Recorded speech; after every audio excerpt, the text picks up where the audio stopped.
Hey, this is your Tia's favorite reporter, Emmy Award-winning reporter, and I'm here with a legend, a Grammy winner, a man from the 956, Mr. Bobby Pulido. That's a nice flex. Emmy-winning reporter. Yeah, man.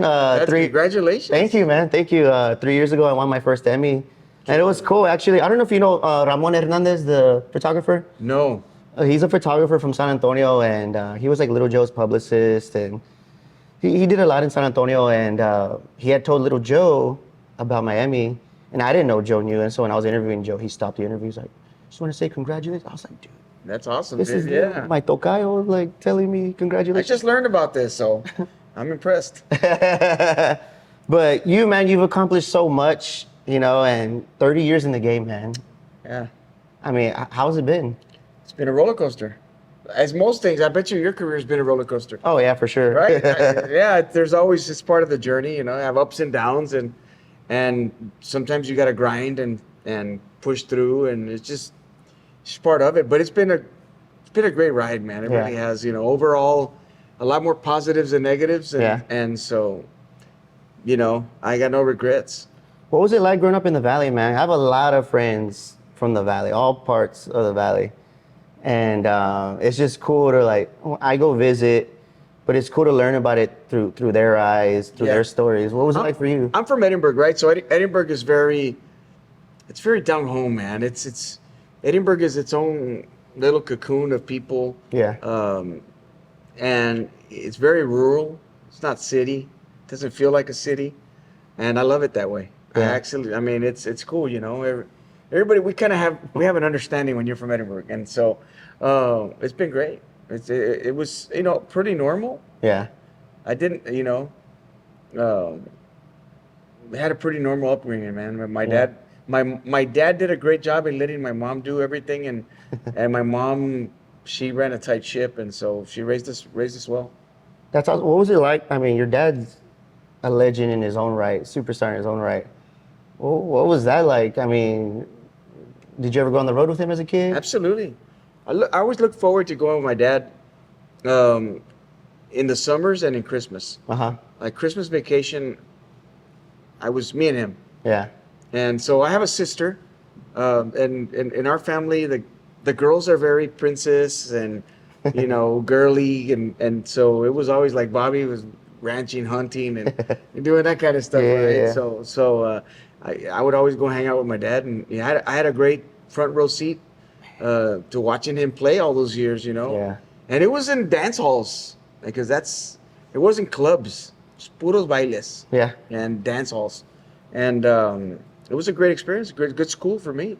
I do know that, from watching a lot of interviews that you've done, you weren't initially going to be in music. I know that you were in student government in high school. Yeah, Texas Boy State. What was that like? I was always fascinated with it. Solito, right? It was not something that my dad or my mom pushed on me. I just loved it. Yeah. And kind of wanted to do that, to be honest with you. And I studied hard. I got an academic scholarship to St. Mary's here in San Antonio. And I came up here. And I was studying there with Henry Flores and Nef Garcia. And, wow. And then one of those vacations in December, I recorded a song with my dad that he was not supposed to show to anybody. It was just supposed to be a thing amongst ourselves. And the song did really well, Contigo, and they offered me a recording contract. I got 2 record labels in a bidding war, and and then I told him I'm gonna be done with that. And he's like, "But son, you're almost finished." And I go, "Yeah, but I'm a firm believer in timing." Yeah. Right? Timing is so important with everything that you do. Yeah. And at that time, Emilio was the guy. Yeah. Right? Emilio Navaira. And Emilio was recording country music in Nashville. And I saw a void. I said, well, he's over there doing that. It's kind of wide open. I said, right now's the moment. Yeah. And I did, and I did very well with it. I know there's a live album you did in Vegas. Yeah.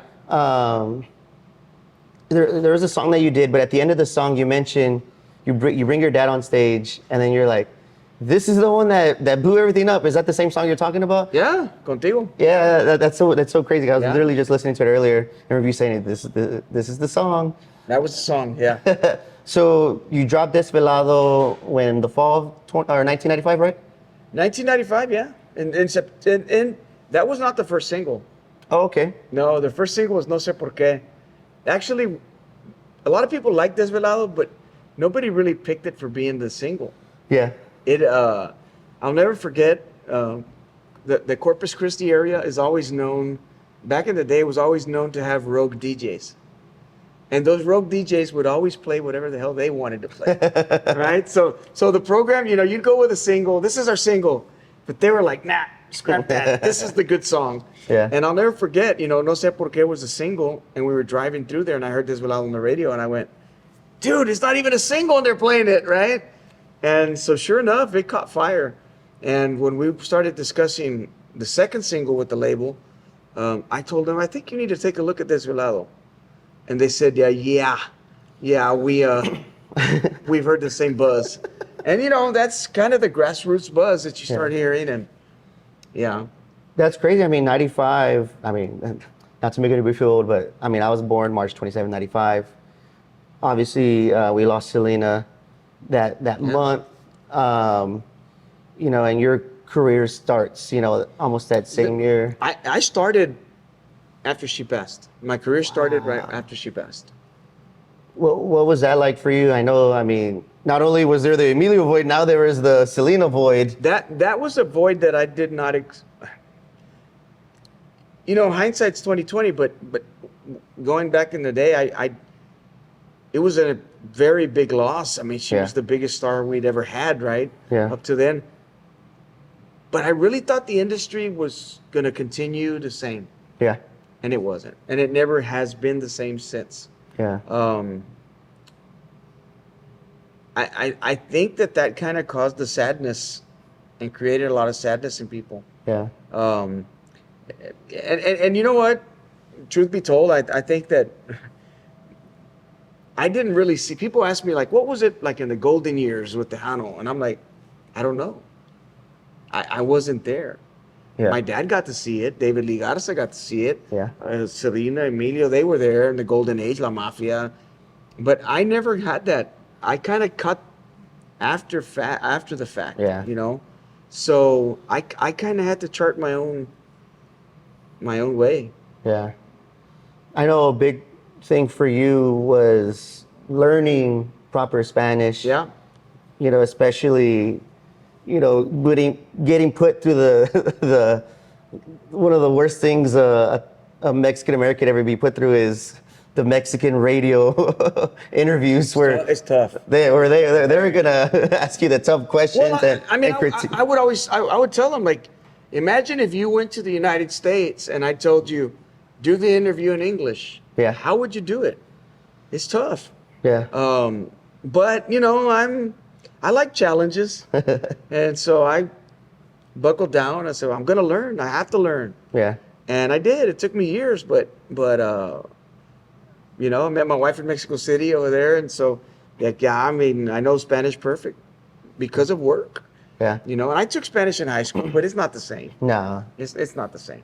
Yeah, what was that like? I really love that you touch on, even in your TED Talk, you touched on those real life experiences that a lot of us go through, right? Like, my dad's from Piedras Negras, right? So I constantly went to Coahuila, and I heard the same things that you talked about in the tech, Ocho, right? And you kind of like, you're like, wait, I thought I was Mexican, but it's like, no, you're Mexican American, and so, but like, for you, what was that learning experience like learning about your identity, and I love that you emphasize, like, we're Tejanos, like, that's who we are. I'm a big fan of history. Yeah. So it wasn't lost on me that's who I was, and my roots are always, it's important to me, right? To know, like, where my ancestors came from, and so that's always been, so that wasn't lost on me. It's a little balancing act. It's complicated, but now that I look back on it, I enjoyed the journey. Yeah. It was a little humiliating sometimes, and they'd laugh at you, make fun of you, and stuff like that. But it only drove me to work harder and, Yeah. and be better, and you know, you gotta. I think nowadays it's harder because not so many people have thick skin. Yeah. But, True. but you know, I believe in thick skin, Yeah. and you got to have a thick skin if when you're gonna get in something. And so I said, oh, I'm gonna do it. I don't care if they're laughing at me. Yeah. I'll have the last laugh. And it was good. You know, it's been a great career. I played actually in all the states in Mexico. That's incredible. That's incredible. Yeah, not any. Not, No, I flex. no. I flex with my Mexican friends. Oh. And tell them, I know more Mexico than you do. Yeah, because a lot of them don't even leave their pueblos. Right, or their state. Yeah. Yeah. Wow, that's incredible. How tough was that? Because I know like northern Mexico, like a lot of the stuff's kind of like, or you know, the music's kind of similar. When you go like to different parts of Mexico. Yeah. The toughest one I remember was in Mexico. I mean, Monterrey was real organic. Yeah. There was already a buzz. The place was sold out when I got there. Yeah. And then I went to Saltillo, Coahuila. Then I went to San Luis Potosí, and up to down to San Luis, everything was great. Yeah. León, Guanajuato was a tough one, Oh wow. and León was not too far from San Luis, but it was more Guadalajara region ish. And I said we got to go there. That's the next place to keep going, right? And Yeah. expanding. They're like, well, that's a different world. So we actually worked a deal with a radio guy that did events, and he Yeah. also ran the station. Wow. And so he's like, hey, I'll play your music, but you come for cheap because they don't know you here. Yeah.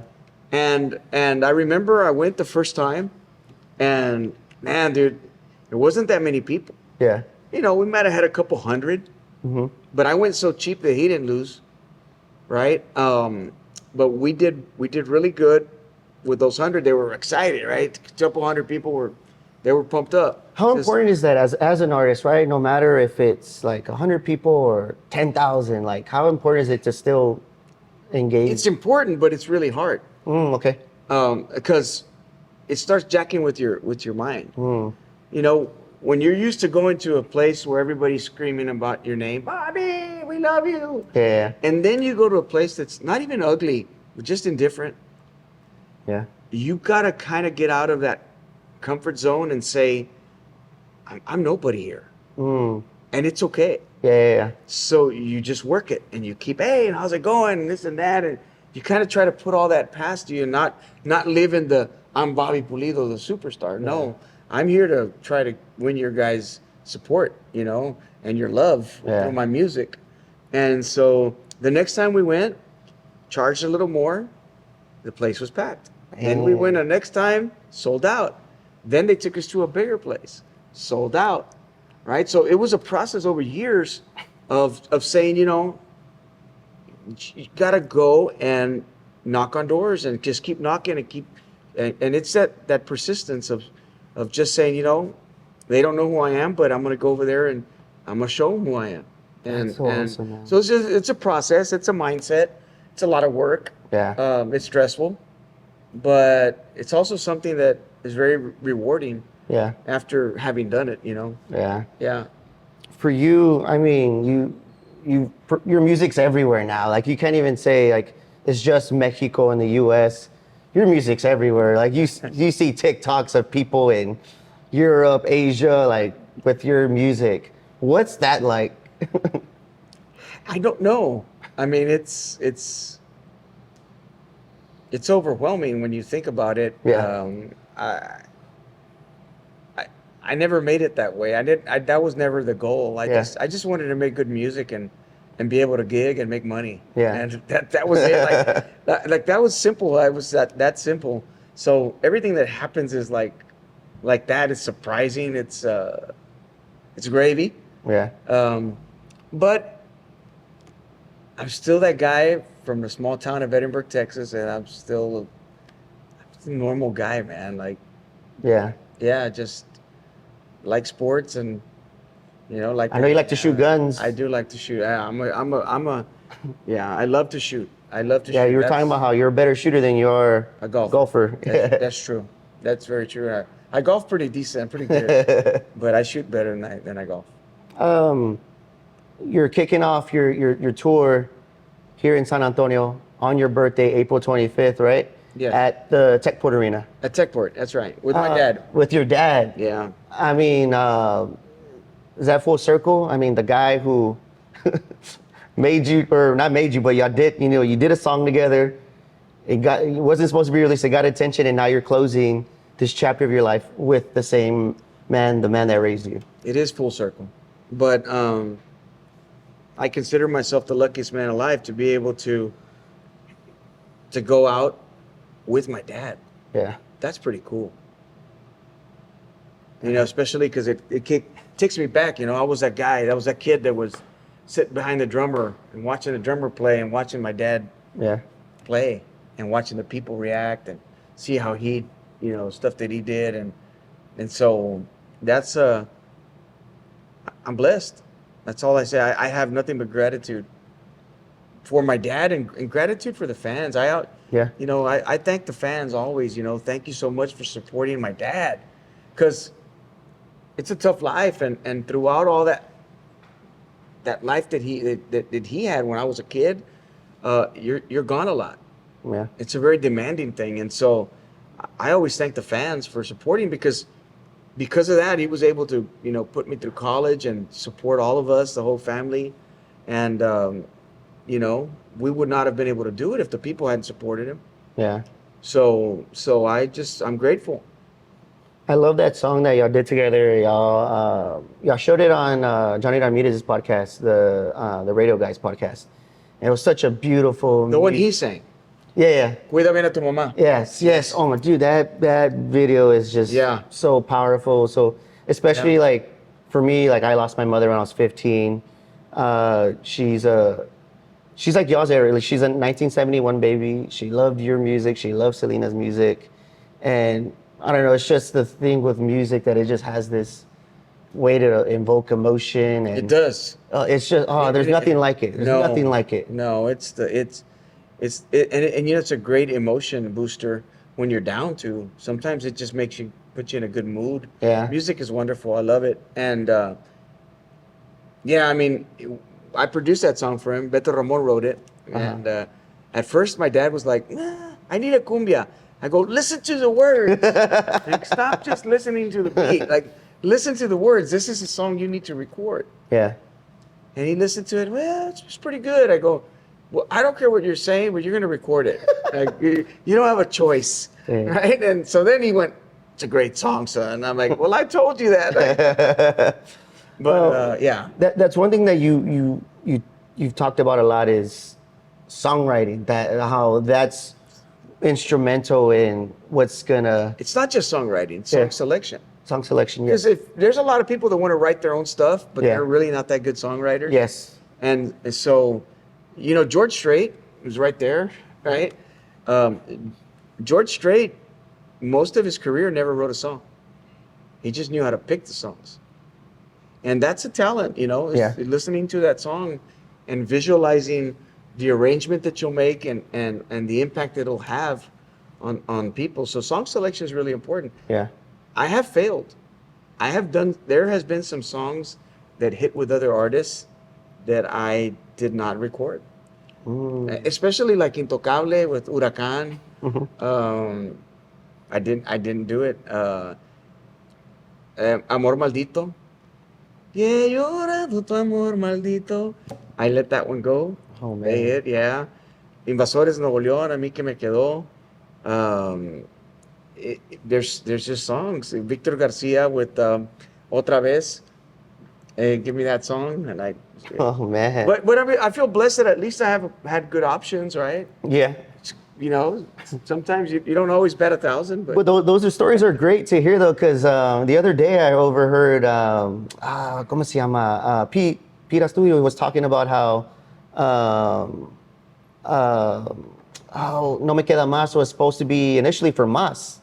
Oh, wow. Yeah, he told that story on Johnny's podcast. He's like, yeah, this song was initially written for, Jimmy Gonzalez and Joe Lopez, and I was like, wait, what? You know, and they passed up on it, and then went to Selena. Yeah. You just hear those stories, but when those songs do come to you and they do hit and you do select it, like, what's that feeling Hey, like? look, Ruben Ramos and Michael Salgado both recorded Cruz de Madera, Oh, true, yeah, yeah, right? And it was a huge, huge smash for Michael Salgado. yeah, And so, I mean, there's horses for courses, and sometimes there's songs that are more destined to be for somebody else. yeah. And I think it's that marriage, of when you feel the song and you're able to get the right style, and that's just that way. For you, I mean, you've performed here in San Antonio, I don't know how many times, but where were your favorite spots to perform at here? Here in San Antonio, geez, that's a great question.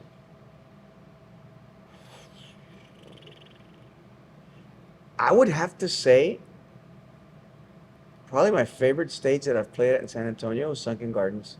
Really? Yeah. Wow. Because it's so unique. Yeah. It's an amphitheater, it's outdoors, it's kind of an arena feel to it, Yeah. with a stadium seating. There's not many venues like that. And I enjoyed singing there. Wow. How did the instruments sound in there? I'm sure. It sounded good. The acoustics were good. Yeah. Yeah. Man, how about in the valley? In the valley. I'm gonna take it back way old school, but the Villarreal Convention Center. That's where I first performed in the valley.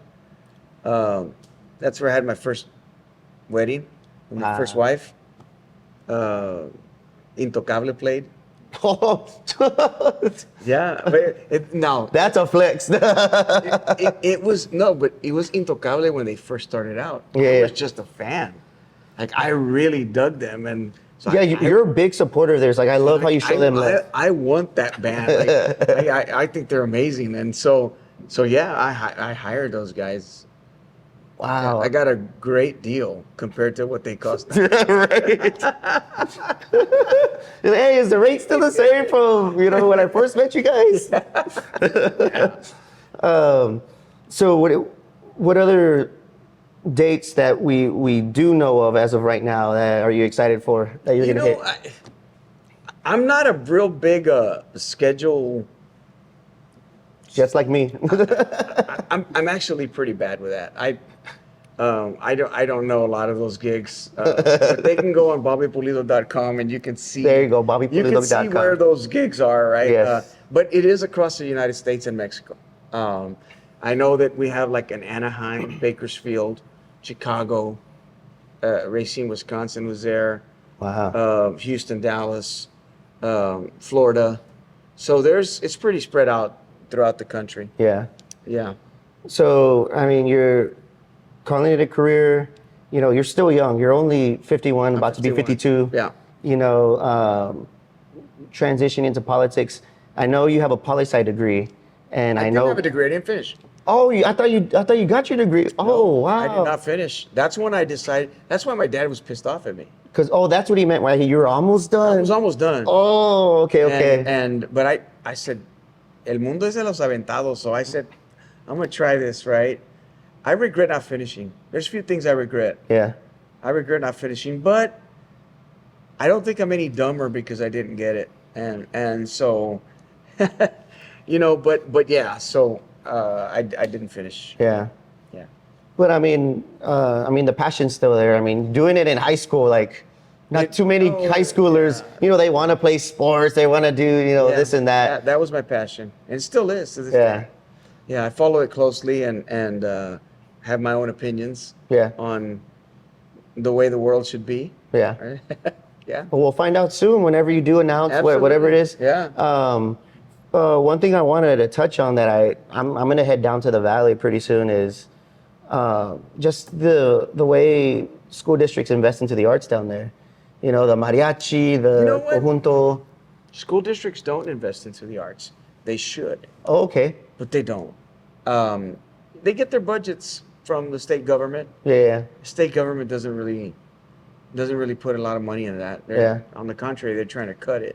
Oh, yeah. But what it is it's the love that the people have. Yeah.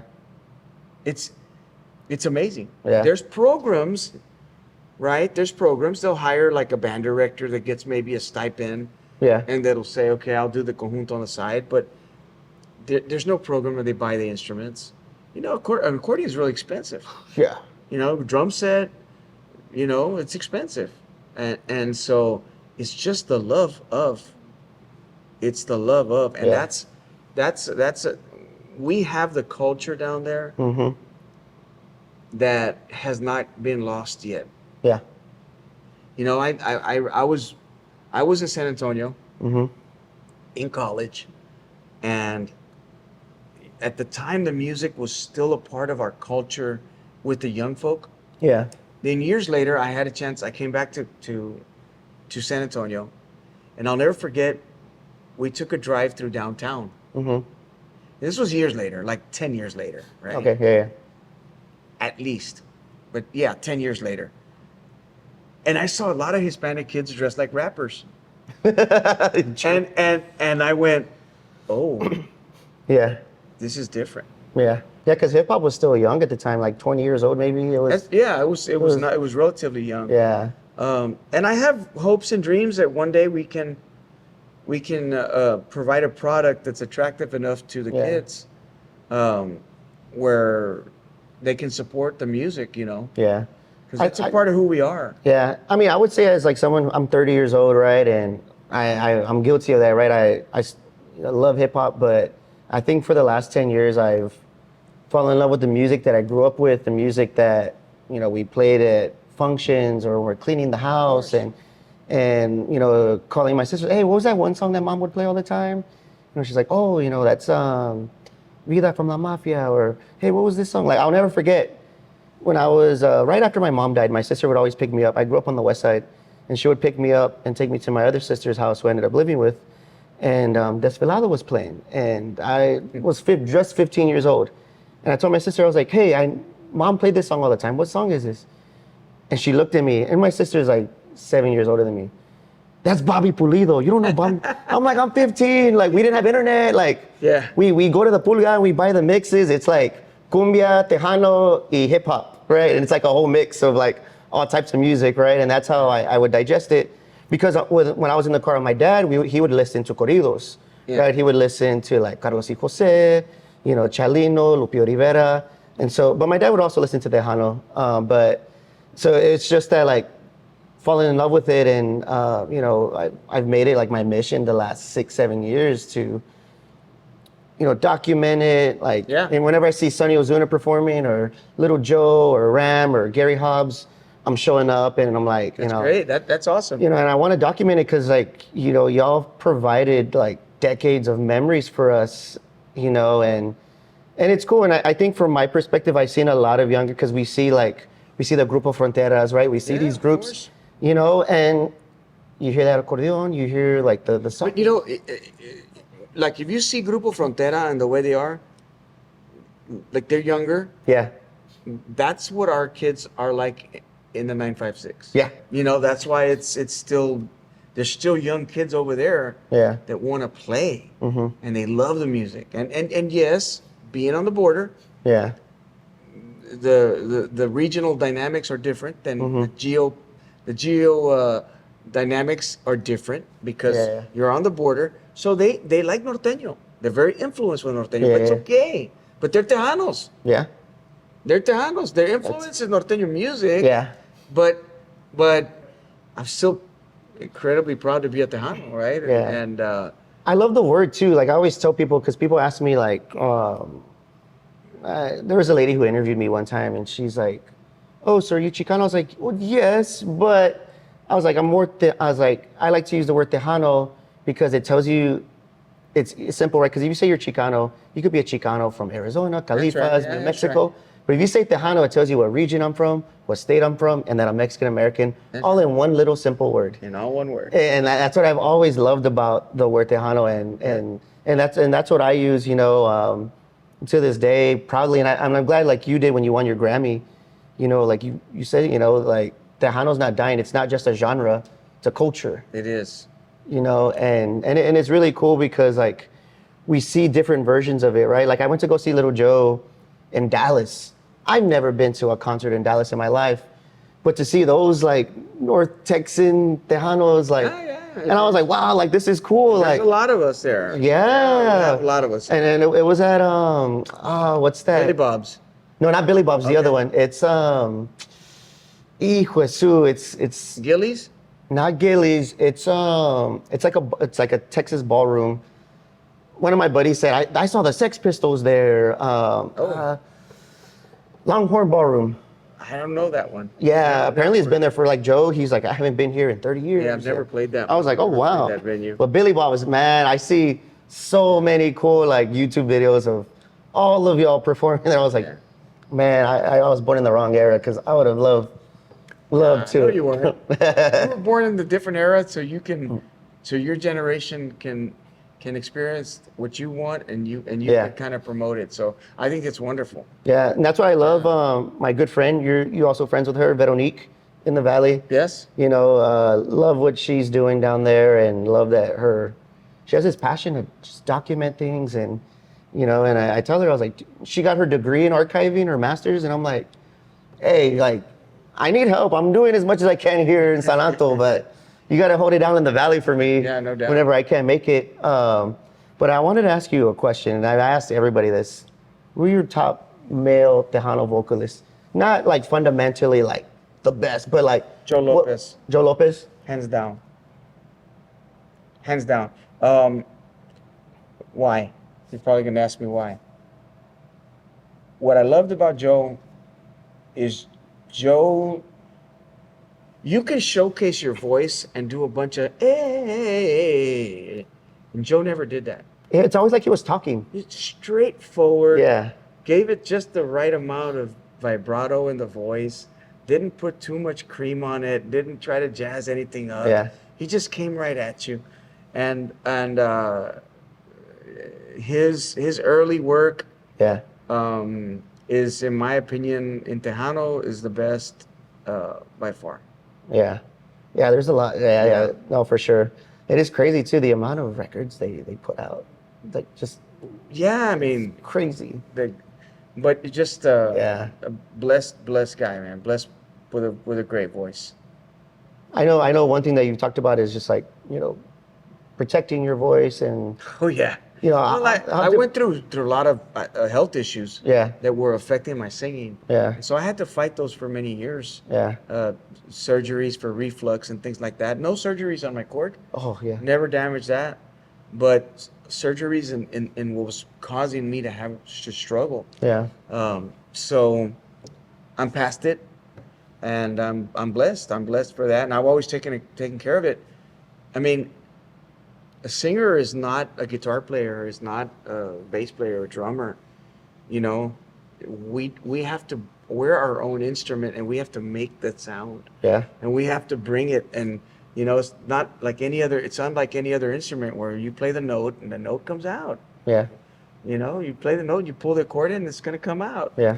And ours is different, man, and it's really hard because, especially after COVID, where you have concerts and then you get sick, or you get the flu and you get something else. Oh, my So gosh. you know, or an allergy attack because the cedar's bad, and you know. That's what I'm dealing with right now. And so, yeah. There's a lot of factors that as a singer you have to deal with that other musicians don't.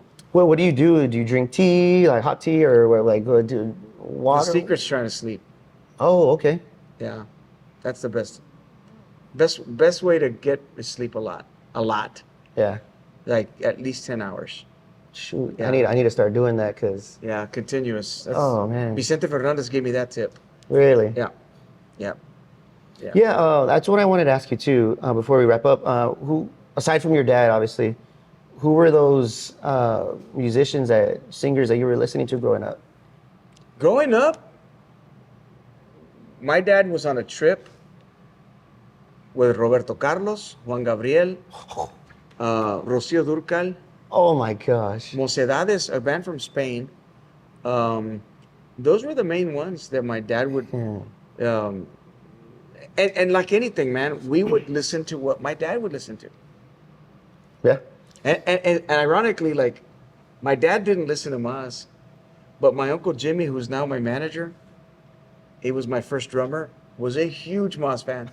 So I started listening to Mas because of Uncle Jimmy when I was younger. Wow. Because he liked them, Yeah. you know? And well, my dad's always been good friends with everybody, Yeah. but he's not a hater per se, but it's like my grandmother used to say, una tamalera no puede ver a otra tamalera. And so my dad was always like, well, you know, like I don't listen to my contemporaries. And, like, you know, he didn't, he never did. Wow. But I give him smack about that. I talk smack about that. But yeah. But to be around those legends, man, like Juan Gabriel, like that's Not like, around. Oh, you weren't around? Okay. No. That's who you listened to. That's it. I was a fan. Now, I did go when I was younger to one of his concerts. Oh my God. And I did get to meet him and Rocío Dúrcal in Acapulco at a party. Two beautiful voices right Oh, there. shoot. Oh, Golden era, man. It was yes. It was amazing. One of my favorite is when they're doing Juan Gabriel's doing a Jose Alfredo tribute, and he's singing "Qué bonito amor," and his version is like, wow. Yeah. He had like macho men like whistling loud because Oh, dude, I remember seeing that, right? At a concert, see this macho guy with his wife, and he'd stand on the chair, "Te amo, cabrón." You know? Yeah. that's when you know I you're. can say cabrón on this planet. Oh yeah. Okay. We're cable. Cool. It don't matter. But April 25th, man. Yeah. Your birthday. On my birthday, Techport. Por La Puerta Grande, you know, get your tickets on bobbypulido.com, and I'm looking forward to it. I'm excited. It is something that you kind of get nostalgic with. Yeah. It's gonna be a beautiful night. It's gonna be a beautiful night with the kid Grammy winner from the 956. Be there, bobbypulido.com. Buy the tickets. Techport Arena, April 25th. Be there. Thank you, Bobby. Hey, thank This was you. incredible, man. Continued success, man. We're excited to hear what the announcement is whenever you do announce it. Thank you. I appreciate that. We're good to go.